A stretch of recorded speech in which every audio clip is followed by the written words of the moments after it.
پاکستان جو اللہ کے رازوں میں سے ایک راز ہے، اس کی سلامتی کا ضامن اللہ تعالیٰ کی ذات کے بعد اگر کوئی ہے تو وہ اس کے گمنام ہیروز اور پاکستان کا ایٹمی پروگرام۔ ملک عزیز کا ایٹمی اور میزائل پروگرام ہمارا وہ اثاثہ ہے کہ جس کی کامیابی کا سہرا اس وقت کی سیاسی قیادت سے لے کر افواج پاکستان اور کوہوٹا ریسرچ لیبارٹریز کے تمام سائنسدانوں کے سر بنتا ہے۔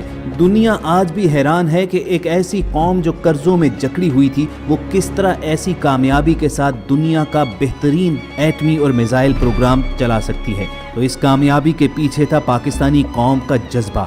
ڈائریکٹلی انڈائریکٹلی پاکستان کو مضبوط بنانے کے لیے ہر پاکستانی نے اپنا حصہ ڈالا تھا، اور ہم سب کی آج کی ویڈیو میں آپ کو ایک انتہائی خوبصورت داستان سنائیں گے جس سے آپ کو معلوم ہوگا کہ پاکستان کے ایٹمی پروگرام میں گجرانوالہ کے ایک لوہار کا کیا اہم کردار رہا ہے۔ ڈاکٹر عبدالقدیر خان جب ایٹمی پروگرام میں ایک مشکل کا شکار ہوئے تو وہ کون لوہار تھا اور اس نے ڈاکٹر عبدالقدیر خان کی کس طرح مدد کی، یہ آپ کو تفصیل سے بتائیں گے، لیکن آگے بڑھنے سے پہلے ریڈ بٹن پر کلک کر کے اور بیل آئیکن کو پریس کر کے ہم سب کے سبسکرائبر ضرور بنیے تاکہ ایسی انٹرسٹنگ ویڈیوز آپ کو فیوچر میں بھی ملتی رہیں۔ پاکستان کا ایٹمی پروگرام 1972 میں منیر احمد خان کی سربراہی میں شروع ہوا، اور پہلا کام پاکستانی سائنسدانوں نے ایٹمی ایندھن کی تیاری کے لیے کارآمد تابکار مواد بنانے والی مشین گیس سینٹریفیوج پر تحقیق سے شروع کیا۔ یہ مشین مدھانی کے اصول پہ کام کرتی ہے، جیسے مدھانی دودھ میں سے مکھن نکالتی ہے۔ گیس سینٹریفیوج تابکار مواد کو انتہائی تیزی سے گول سلنڈر کے اندر گھما کر کارآمد اور غیر کارآمد ایٹموں کو الگ کرتی ہے۔ مشین جتنا تیزی سے گھومے گی اتنا اچھا کام کرے گی۔ پاکستانی سائنسدان جی اے عالم نے اپنے طور پر 1975 میں گیس سینٹریفیوج بنا کر 30,000 چکر فی منٹ پر گھما لی۔ جی اے عالم نے پہلے کبھی یہ مشین نہیں دیکھی تھی، صرف اپنی کتابی معلومات پر اتنی پیچیدہ مشین بنا کر کامیابی سے چلائی۔ 1975 میں ڈاکٹر عبدالقدیر خان نے پاکستان کے ایٹمی پروگرام میں شمولیت اختیار کی۔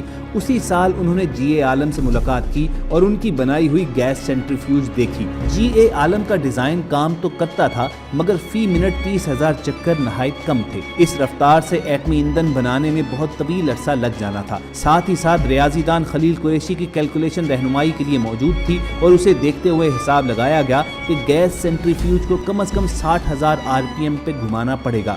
تجربات کیے گئے، جب بھی گیس سینٹریفیوج مشین کے اندرونی پنکھوں کو تیزی سے گھمایا جاتا، مشین ٹوٹ پھوٹ جاتی، بالکل ویسے ہی جیسے کہ کچی روٹی کو تیز گھمایا جائے تو پہلے اس کی گولائی بڑھتی جائے گی اور پھر یہ پتلی ہو کر ٹوٹ پھوٹ کر بکھر جائے گی۔ 60,000 چکر فی منٹ پر پاکستانی گیس سینٹریفیوج کے اندرونی پنکھوں کا یہی حال ہو جاتا تھا۔ پاکستان کے تمام بڑے سائنسدان سر جوڑ کر بیٹھ گئے اور مسئلے کا حل تلاش کیا۔ کئی طرح کے حساب لگائے گئے اور سبھی اس بات پر متفق ہو گئے کہ ایلومینیم دھات کا جو مرکب الوئے پنکھے بنانے میں استعمال ہو رہا ہے وہ کمزور ہے۔ کئی مہینوں کی جدوجہد کے بعد ایک نیا ایلومینیم مرکب بنایا گیا جو حساب کے مطابق پنکھے کی شکل میں ڈھال کر 1 منٹ میں 60,000 بار گول گھمایا جائے تو نہیں ٹوٹے گا۔ اور جب تجرباتی طور پر مشین چلائی گئی تو کچھ دنوں تک کچھ نہ ہوا، لیکن کچھ دن مسلسل چلنے کے بعد یہ مشین بھی پہلے والے ڈیزائن کی طرح زور برداشت نہ کر پائی اور ٹوٹ پھوٹ گئی۔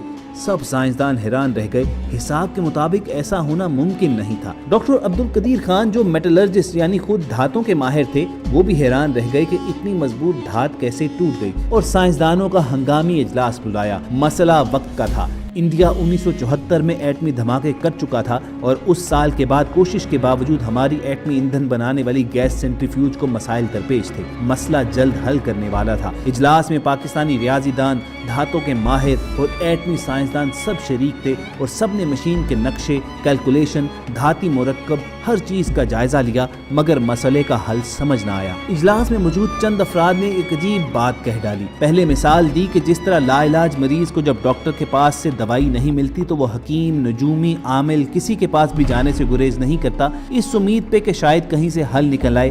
چونکہ اس وقت ہمارے پاس بھی اس مسئلے کا حل موجود نہیں، اور وقت بھی ہمارے پاس نہیں ہے، کوئی پتہ نہیں کب بھارت ایٹم بم بنا کر ہم پر برسا رہا ہو، چنانچہ کچھ نیا اور غیر معمولی قدم اٹھانا پڑے گا۔ ان لوگوں نے بتایا کہ ہمیں گجرانوالہ کے ایک لوہار کا پتہ ہے جو جدی پشتی لوہار ہے اور دھات کے ہر کام میں ماہر ہے۔ ڈھلائی، خرادیہ، دھات کا کوئی بھی کام ہو، اس لوہار سے ماہر بندہ ہم نے نہیں دیکھا۔